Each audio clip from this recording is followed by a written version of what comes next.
Hi everybody, it's Miss T here for today's video lecture. Today we're going to focus on research. The reason we're going to focus on research is because we're into the season. We're going to start hearing about more arguments. There's going to be more information out there, and we want everybody to have a really sound understanding of why research is important for debate, but two, how research is going to help you become a better debater. So just this past weekend, we had students go visit White & Case, one of our law firms in our legal career pipeline program, and they did a whole research workshop with one of their research specialists named Michael, and he did an amazing job talking to us about the main core components of research and then the pieces we should look out for in terms of debate.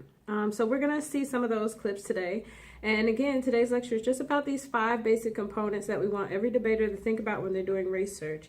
And the things that are going to help make your argument stronger are going to be looking at these things when you find arguments to make. So keep in mind a couple things for the end of the video.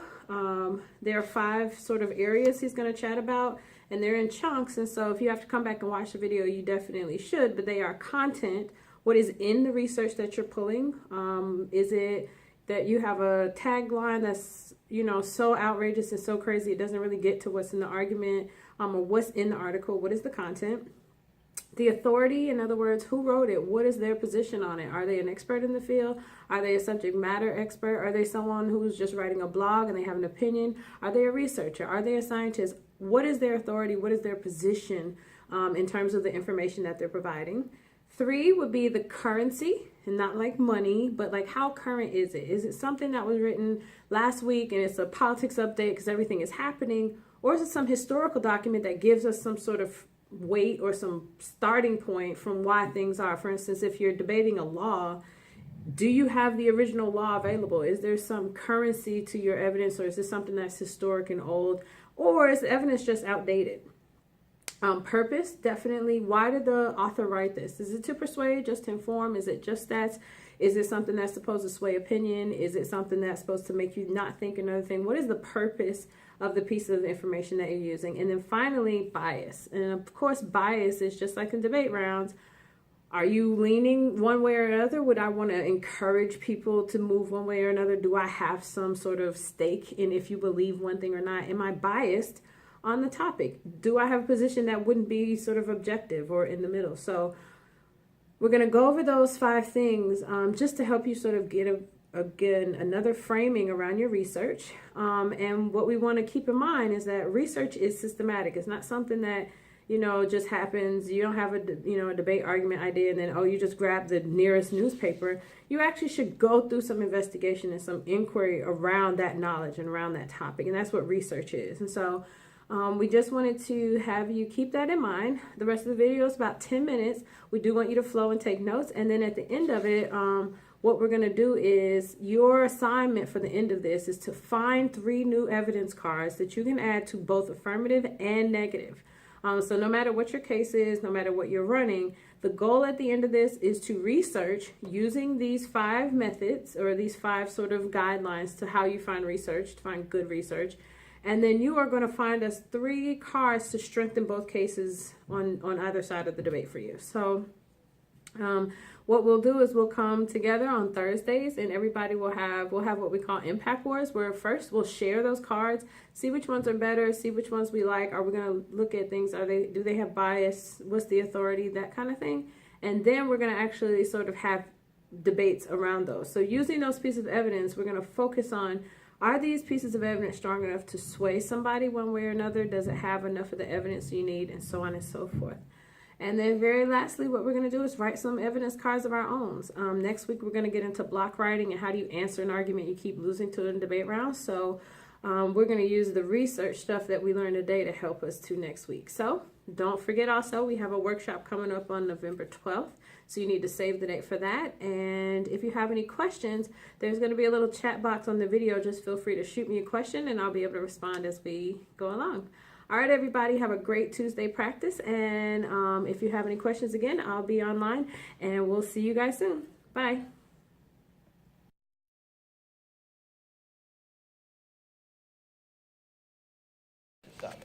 So we're going to talk about today is mostly the evaluation of the information sources that you'll be using in your research. So you've all have your handouts for your debate topic, and that has provided you some great background information on some of the stuff that you'll be arguing. But the real key to a successful debate, both in competition, but also in the professional world, is the ability to back up what you're saying with fact. And so there's a lot of stuff that we could cover today, but because we live in this age where we are just surrounded by all sorts of information, the focus of what we're going to be speaking about today is going to be on determining which sources within this crazy cloud of information are actually good for your research, okay? So the title of today's presentation is called The Power of Knowledge, Practical Research Methods in the Age of Information Overload. Now, how many of you have heard the term information overload before? Yeah. What does that mean to you guys? Anybody? Go ahead.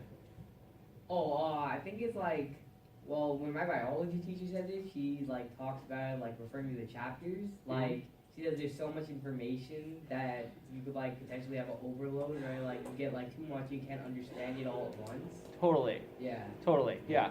So that's information overload in the context of a single source, right? But that's not the only thing out there. How many of you guys are on social media? Yeah. Yeah. Okay. How many of you guys have used the Google? Yeah. Every day. Yeah. When you run a Google search, does it just give you like one source? No. Millions, right? Yeah. So imagine you have that one textbook, which is too much, but in the world that you operate in nowadays, you have that times a couple million, right? On any given Google search. So we're going to really talk about how to pick out the good stuff in this.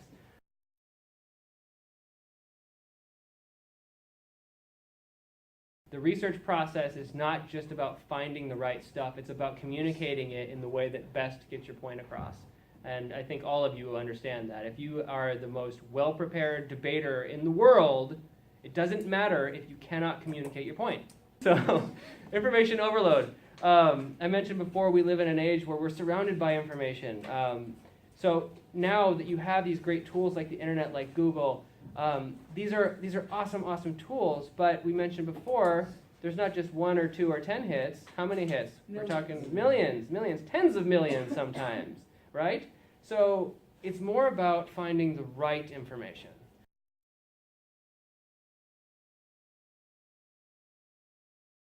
So for content, the first question that you ask after you run a Google search and you're looking at these 10 million hits, and you see the first couple of hits there, they're like, oh, okay, this one looks kind of interesting. This is a paper by such and such professor that is posted to this school library's website, right? You open up the paper and you start reading it, and you figure you first have to ask yourself, what is the depth of the information provided by this resource? Is it a paper that is 100% on the topic that you're looking for, or does it only mention it peripherally?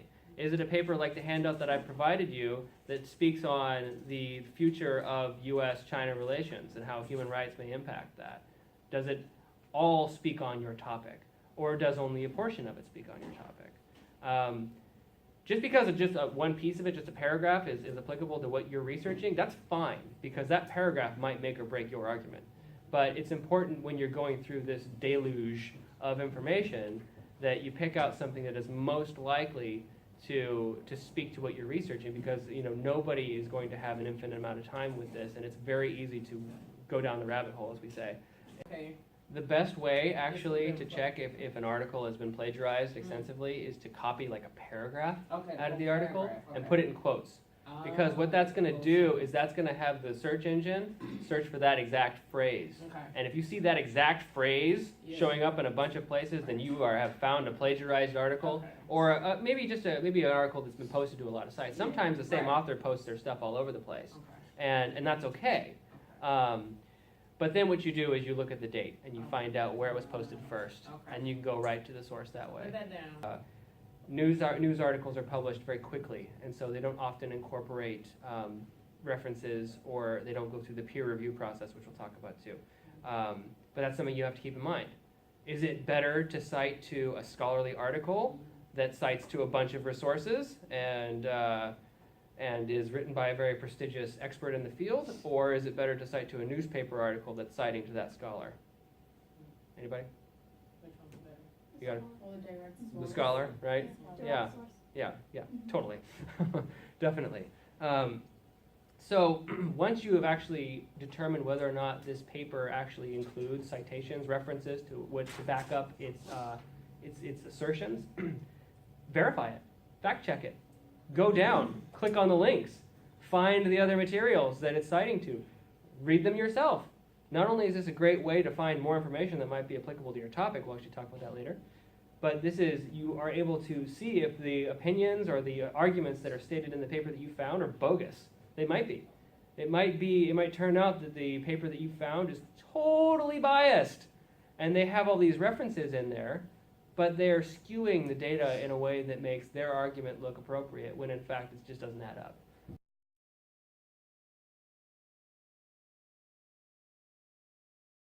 So, next we're going to talk about the authority. When you find an information resource, one of the first things that you should do is ask yourself, who authored this? Who is telling me these things? Is this an expert in the field? Is this a reporter? Is this a very opinionated person?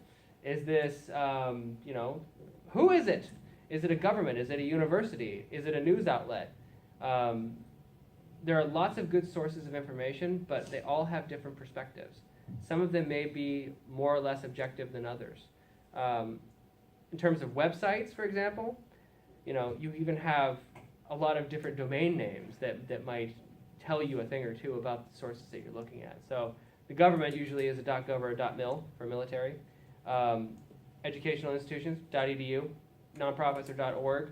.coms are commercial, so business. Not all of these are bad. It really depends on the individual website. The EDUs and the .govs are generally considered to be more reliable because they supposedly don't have an economic or a partisan interest, usually. I kind of dispute that because I think it's very possible for a government to have an opinion. I also think it's very possible for a university or an educational institution to be biased as well. And I also think it's possible for a .com to give you really, really good information if they want to, or if they have the motivation to. So you have to give every information resource that you look at its own scrutiny, okay? When you're looking at the author, you have to ask about their credentials. In litigation, when we have an expert witness testify about something, that expert witness will often file an expert report. One of the first things that opposing counsel is going to attack is that expert's credentials. So if that person has a PhD in their field, if they've been working as a professor for 30 years, if they've published prolifically, then they'll probably be able to pass muster in terms of the credentialing. If not, they might find that their report is excluded as evidence because the court will find it to be unreliable.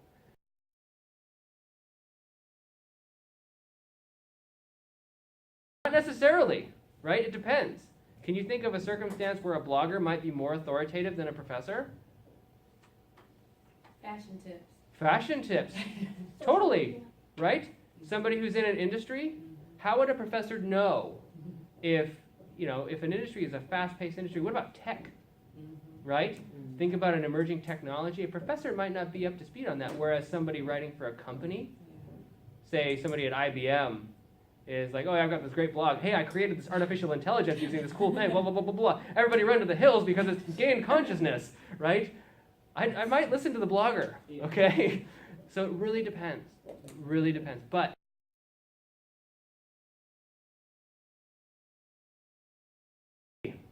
I'm not talking about money. I am talking about when your resource was authored. Now, do you always want to have something that is the most current publication? Yes. Yes? No.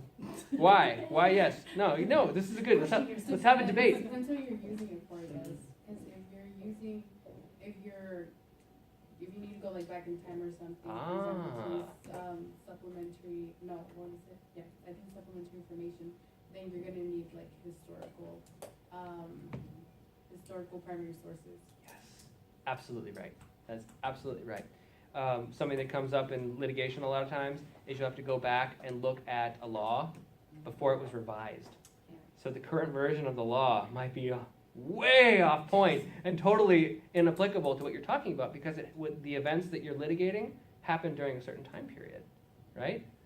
So history, depending on the time period of litigation you're looking at, depending on the time period you're debating. If you were looking at U.S.-Chinese relations in the 1950s, does it make sense to look at materials from the 1940s? No. No. Does it make sense to look at materials from the 50s? Yes. Yes. But does it also make sense to look at materials from the present?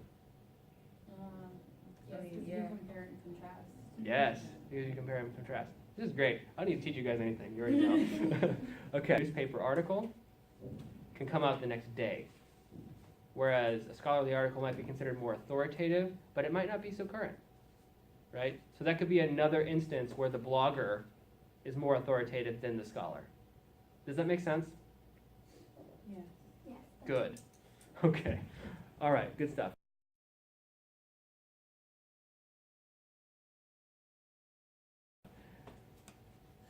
Moving right along. Purpose. I like purpose. This is where it gets really interesting. Well, in a geeky way, but that's okay. Geeky is good. When you are when you find a source that sounds really good, it's super on point, it's super current, the author seems authoritative, you gotta kind of consider what their ultimate goal might be. A professor might be publishing because they want to make tenure, for example. So they might feel pressure to publish a lot so that they can actually, they can publish for personal gain. There's an expression in academia called publish or perish, right? So that professor might be scrambling to be getting a bunch of different journal articles out so they can make tenure. They might not always be the most diligent along the way. You have to be skeptical of them. So a scientific study that comes out may or may not be quite so scientific if the purpose has less than, an ulterior motive, basically, is what I'm talking about. What other instances can you think of where a paper or any sort of publication that seems authoritative otherwise might have an ulterior motive? Yes? When it's biased. Yes. Maybe when it's supporting one side more than maybe another side. Yes. Trying to persuade people to see their view. Yes. Give me an example of something that might want that. What's the type of publication? Or a publisher that might want that? Maybe someone who, for example, if it's elections or something. Aha! That's wants people to vote for Hillary versus Trump or propaganda. Yes, propaganda. That is the first point here. That's right. And that's important with this. This formula is never going to be black and white, okay? You have to make the decision ultimately whether or not you want to trust what it is you're reading, okay? Yes. Yeah, I say this in the last little bit here. Having an agenda or opinion does not necessarily discredit a source so long as its arguments are supported by evidence. We love evidence. We love data. It's all good.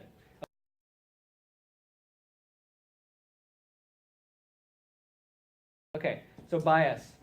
Bias, we've started touching on this already because bias and purpose are very, very close. You just need to be really cognizant of too much bias, okay? So in debate, this is a really important thing for you guys because you want to take a position on something and you want to support that with fact, right? So you want to be able to look at papers that are arguing for your side of the issue, right?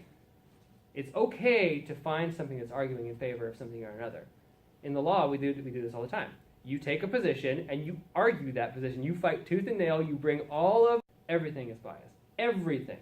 I don't care what it is. It always has at least some degree of bias. It's just a question of how much.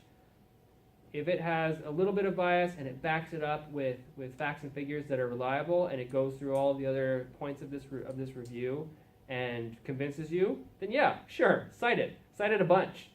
It's reliable. But if it has a lot of emotional language, if it has feelings of the author, if they're unsupported, if they're saying, oh yeah, I'm right because I feel this way, What do you think about that? You wouldn't want to use it. Even if it says, even if it's like, if its opinion is right on point with your opinion, if it supports your argument in a great way, if you cite to that and somebody looks at it and they're like, oh my gosh, this person is totally biased. They totally want to go to war with China, right? That's not going to help your argument. Our current political situation aside. That doesn't seem right, right? So that may be a little too much bias, and it may just be incorrect. It might be contradictory. It is not something that is appropriate in scholarly research, period. Okay? When you are looking on the Google, you want to be looking for scholarly resources, usually, depending on the context. Government publications are great. News articles can be great depending on the source. Not all news outlets are scrupulous, okay? White papers and research by the private sector can be awesome. Like the example about, white and case marketing, for example. That's all good stuff, even if it is a little biased. Or not biased, it has an ulterior motive. It's not biased. Also, publications by nonprofit organizations, et cetera, et cetera, et cetera. All good stuff. Yeah.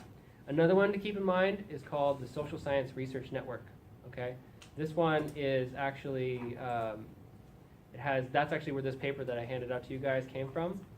The Social Science Research Network has all kinds of forthcoming and published materials that deal with, you guessed it, the social sciences.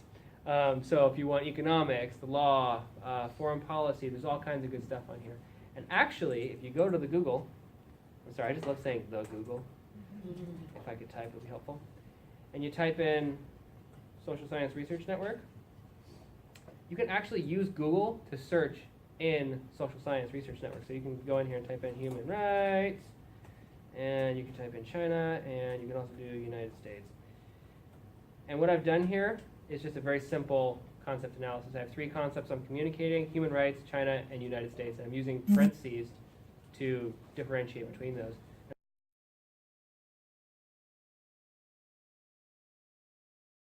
Personally, how else might you get the information? Legally. Legally. We can pay for it. You could pay for it? Blackmail. I'm sorry? Blackmail. Blackmail. That legally. Oh. Legally. What's that one? If you're within an organization, they may give you access to sort of. Maybe an organization? Free trial. But free trial? These are all good. What? Okay, I'm gonna give you a hint here, guys. What if you use the dark web? The dark web, yeah. What? There's a place. There are things that actually are meant to give you free access. Library. Libraries. All right. Okay. You can I'm go gonna lose it. They don't say library. go to your school library. Go. Sorry. Organizations. Yes, organizations. There are organizations out there. They're called libraries. You have them at your schools usually. What's a library? Yeah. You can go to the library. You can go to the public library. You can go to your school library. You can even go to some university libraries. Stanford University will let you walk onto their campus, go into their library for free. You have 7 trips that you can take before they start charging you for it. Believe me, I get charged to go over there now because I go so often. Okay? They will give you access to databases and other materials that you will never get for free on the Google. Okay.